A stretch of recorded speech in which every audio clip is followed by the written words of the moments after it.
শীতের দিনে পিঠে পায়েস আমাদের প্রত্যেকটি বাঙালি বাড়িতেই তো হয়ে থাকে। আর এই নতুন গুড় দিয়ে পিঠে পায়েস খেতে আমরা প্রত্যেকেই ভারী পছন্দ করি। আজকে আমি আপনাদের সাথে গুড় পিঠের রেসিপিটা শেয়ার করছি।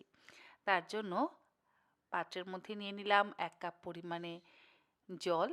আর সেই জলের মধ্যে অল্প একটু লবণ আর অল্প একটু ঘি দিয়ে দিলাম।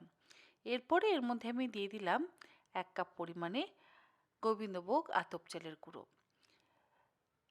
জলের মধ্যে আতপ চালের গুঁড়োটাকে ভালো করে মিশিয়ে গ্যাসের ফ্লেমটাকে বন্ধ করে ঢাকা দিয়ে মিনিট ৫ রেখে দেব।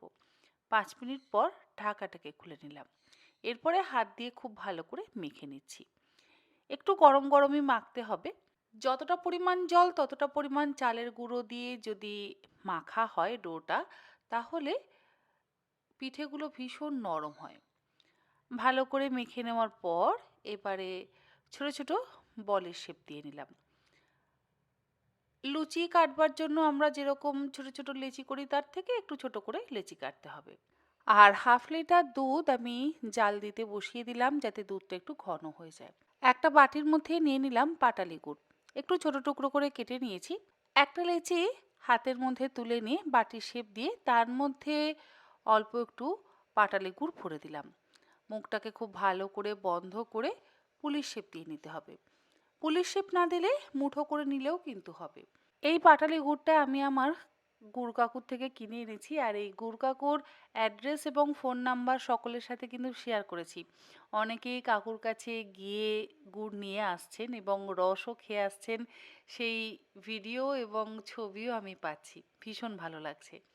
যারা যারা এখনো পর্যন্ত গুড় নিতে যেতে পারেননি বা ফোন করে কাকুকে পাননি, তারা ৮টা থেকে ২টো বা বিকেল ৪টের মধ্যে ফোন করবেন, দেখবেন পেয়ে যাবেন। যাই হোক, এবার দুধটা আমার বেশ ভালো মতন ঘন হয়ে গেছে। আর দুধটা ঘন হয়ে যাওয়ার পর এর মধ্যে আমি পাটালি গুড়টা দিয়ে দিলাম। মোটামুটি ১০০ গ্রাম পরিমাণে পাটালি গুড় দিলাম। গুড়টা দিয়ে গুড়টা বেশ ভালো করে মেল্ট হয়ে যাওয়ার পর এর মধ্যে আমি গড়ে নেওয়া গুড় পুলিগুলো দিয়ে দিলাম। আর পুলিগুলো দেওয়ার পর হাই ফ্লেমে ২ মিনিট ফুটিয়ে নেব। ২ মিনিট ফুটে গেলে পুলিগুলো যখন ভেসে উঠবে, গ্যাসের ফ্লেমটাকে বন্ধ করে ঢাকা দিয়ে কিছুক্ষণ রেখে দেব। তাহলেই তৈরি গুড় পুলি। আর সার্ভ করবার পর ওপর থেকে ছড়িয়ে দেবো সামান্য পরিমাণে একটু ছোলা গুড়। তৈরি হয়ে গেল দুর্দান্ত স্বাদের গুড় পুলি। কোনো রকম নারকেলের পুর বা খোয়া ক্ষীর না দিয়ে এইভাবে গুড় পুলি বানিয়ে আপনারা যে কোনো দিন খেতে পারেন, বিশেষ করে এই শীতের রাতে।